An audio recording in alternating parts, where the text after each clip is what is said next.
Today we're talking about wireless video transmission systems, and specifically we're going to be testing out the Shimbol ZO1000. So if you don't know what wireless video transmission systems do or why you'd use them, they basically allow you to beam a video signal from your camera to a monitor, and usually you'd use them to give a director or a client a wireless video feed so they can review what's going on. The other use case might be you might use it if you've got a focus puller. So if you've got a mobile camera up, the focus puller will probably be stationary using a monitor to pull focus wirelessly. But sets like these can also be used for online live video streaming as well. Originally, wireless video systems were pretty pricey and there weren't many decent options outside of something like a Teradek system. But in recent years, there's been like an explosion in affordable wireless video transmission systems for those on a budget.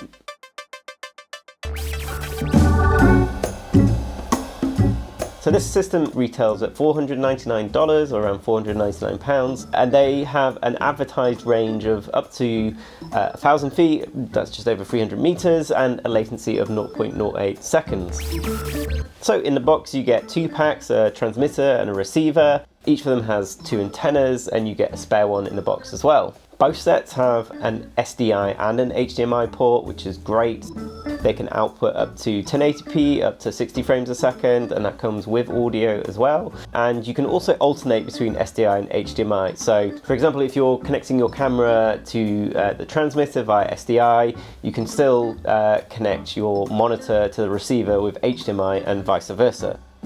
They're pretty lightweight, they're made of aluminium, so you know, they feel fairly sturdy, I guess, but I wouldn't want to drop them. They have some simple menu navigation buttons, and they're powered by a single Sony NPF battery. You can also power them through the USB port with something like a power bank or a V-mount battery. They seem to be really low power. 1 or 2 Sony batteries saw me through a shoot, so that was great. And just using them is really easy. There's no fiddling around to get them connected. You turn them both on and they just connect automatically, a bit like a set of radio mics. They also have this really useful scan mode that you can run on the receiver, and that will basically let you know which frequencies are the best to choose from and which ones you should avoid. Another really cool thing about this system is at the same time as outputting to the receiver, you can also output wirelessly to an iPhone or iPad. Either of those devices just has to connect to the Wi-Fi signal from the transmitter, and then you just use the Shimbol app and you get your picture through there. And it just works really well. I love how they've made it so simple to use. To quickly connect them, you can bring up a QR code on one of the packs, and then you can just scan that with your iPad camera through the app, and then it just instantly connects, which is just amazing. The only downside is that they don't have an Android app, which is a little bit frustrating because my phone is an Android phone. I think if I was wanting to review an image, the iPad would probably be my device of choice, just because you get a slightly bigger screen.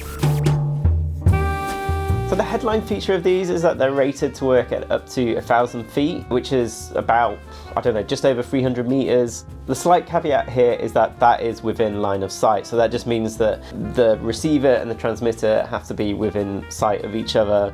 If they lose that, then you won't get anywhere near that range. We thought it'd be cool to take them out and just put it to the test. So we went out with my mate Jake and we brought his drone.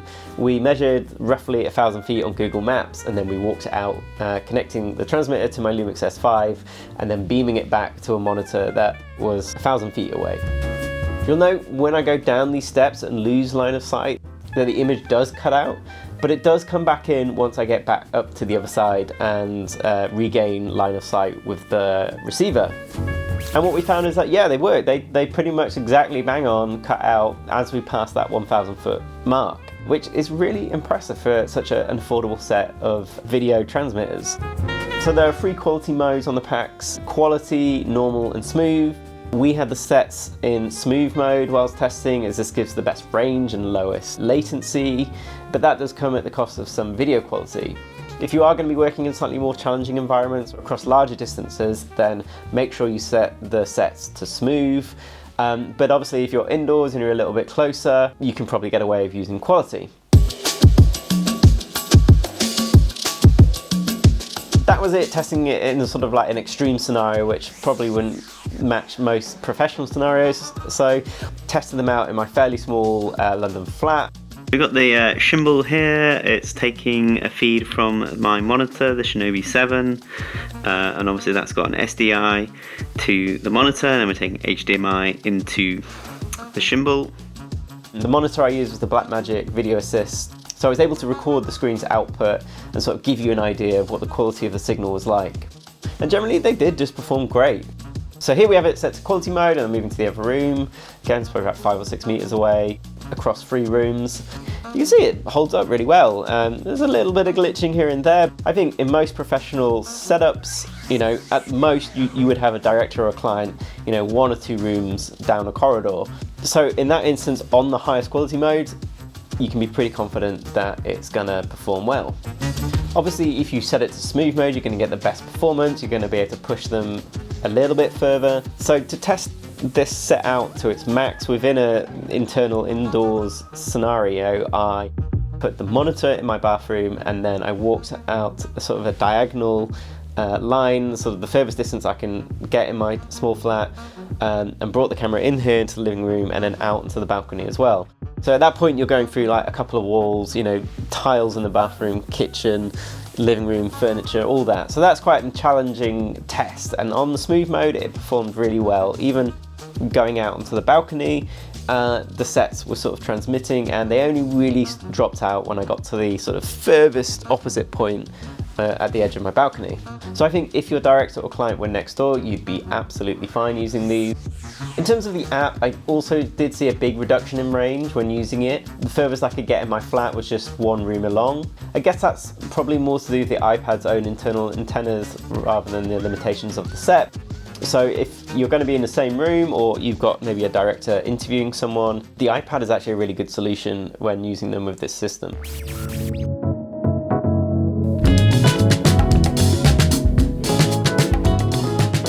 So who is this system for?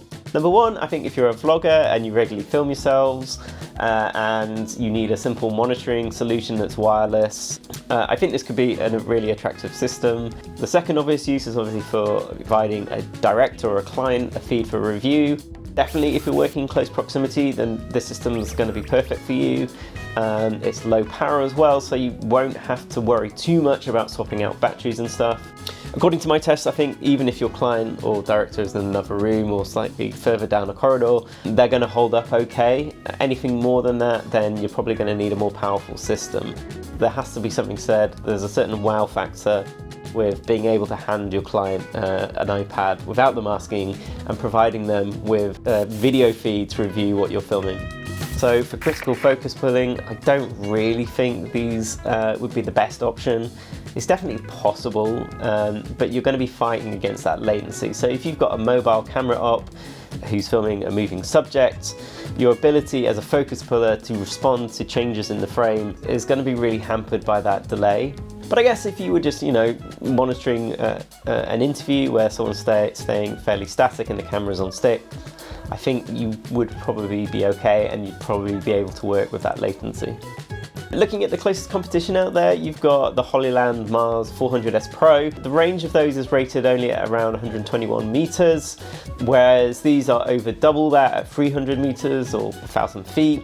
So if you want a similar range to the Shimbol set, you're going to be looking at something like the Hollyland Cosmo C1, but they're almost double the price of the Shimbol system.